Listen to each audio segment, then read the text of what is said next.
വാങ്ങിയിട്ട നല്ലൊരു മീൻകറി ഉണ്ടാക്കുന്നത് എങ്ങനെയാണെന്ന് നോക്കാം. ആദ്യം തന്നെ ഇതിൻ്റെ അരപ്പൊന്ന് റെഡിയാക്കി എടുക്കാം. തേങ്ങയിലേക്ക് മഞ്ഞൾപ്പൊടി, മുളക് പൊടി, ചെറിയുള്ളി, പച്ചമുളക്, പിന്നെ ചെറിയ കഷ്ണം ഇഞ്ചിയും കുറച്ച് വെള്ളവും കൂടി ഒഴിച്ച് നല്ല പേസ്റ്റ് പോലെ ഒന്ന് അരച്ചെടുക്കാം. ഇനി മൺചട്ടിയിൽ വെളിച്ചെണ്ണ ഒഴിച്ച് ചൂടാകുമ്പോൾ ഇതിലേക്ക് ഉലുവ ഇട്ട് കൊടുക്കാം.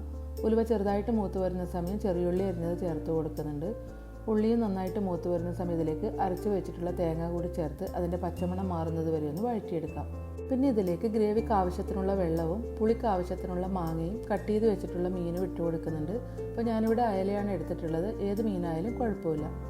പിന്നെ പച്ചമുളക് അരിഞ്ഞതും ആവശ്യത്തിനുള്ള ഉപ്പും കുറച്ച് കറിവേപ്പിലയും കൂടി ഇട്ടതിന് ശേഷം അടച്ച് വെച്ച് കുക്ക് ചെയ്യാം. കറി ഇപ്പോൾ നല്ലപോലെ തിളച്ച് വരാൻ തുടങ്ങിയിട്ടുണ്ട്. ഇനി ഇത് പതുക്കെ ഒന്ന് ഇളക്കി കൊടുത്തതിന് ശേഷം വീണ്ടും അടച്ച് വെച്ച് ഒരു 10-12 മിനിറ്റ് കൂടി കുക്ക് ചെയ്യാം. ഇപ്പോൾ മീനൊക്കെ നന്നായിട്ട് വെന്ത് ഗ്രേവിയൊക്കെ ചെറുതായിട്ട് കുറുകി വരാൻ തുടങ്ങിയിട്ടുണ്ട്. അപ്പോൾ ഈ സമയത്ത് കറിയിൽ ഉപ്പ് കുറവായതുകൊണ്ട് ഞാൻ കുറച്ച് ചേർത്ത് കൊടുക്കുന്നുണ്ട്. ഇനി ഇത് 1-2 മിനിറ്റ് കൂടി നല്ലപോലെ തിളപ്പിച്ചതിന് ശേഷം അടുപ്പത്ത് നിന്ന് മാറ്റി വെക്കാം.